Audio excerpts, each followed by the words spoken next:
Hi, I'm Marty Nemko. This is another of my short stories from the book I'm working on called Dark, stories about topics people don't like to talk about. This story is called Depressed. It wasn't my parents' fault. I just have always been predisposed to depression. In preschool, although I was curious, I couldn't motivate myself to do much. My first memory was of sitting on the floor next to a cinder block bookshelf, pulling out a book, looking at the pictures, putting it back, and picking another book. That may have been my life's happiest time. In school, I sat quietly in the back and, at recess, pretty much just wandered around by myself. After school, I'd go to my room and read, watch TV, or listen to music. Even though I didn't feel like going to the prom, I somehow felt I should. If I didn't, it would confirm that my depression was very bad. So I asked a pretty girl to the prom. She turned me down. Then I asked a very heavy girl, but she turned me down too. The day of the prom, I didn't go to school, and I wouldn't leave bed for a week. After high school, I couldn't motivate myself to go to college, even community college, so I got a job as a library assistant. My job was to organize documents in a university library's basement.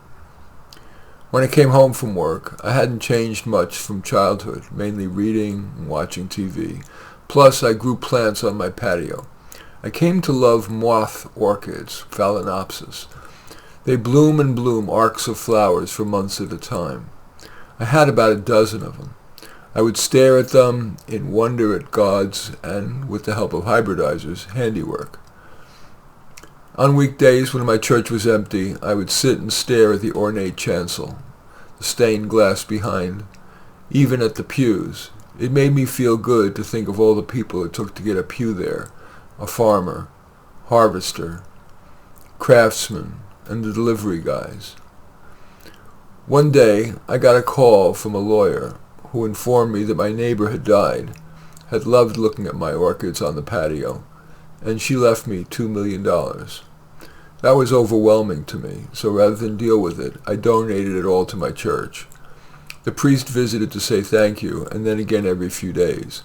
I knew he was doing that only because of the money I had given, but he was kind and tried to help. But I can only tell you that, like after my prom disaster, it's been a week, and I can't get myself out of bed.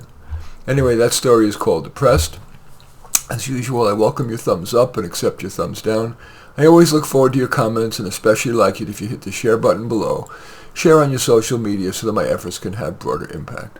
And I am flattered if you choose to subscribe to my channel. And I certainly would welcome you checking out my book of short stories that's available on Amazon. It's called Soloists, Stories of Introverts and Outsiders Facing a Dilemma. In any event, I do thank you for watching. I am Marty Nemko.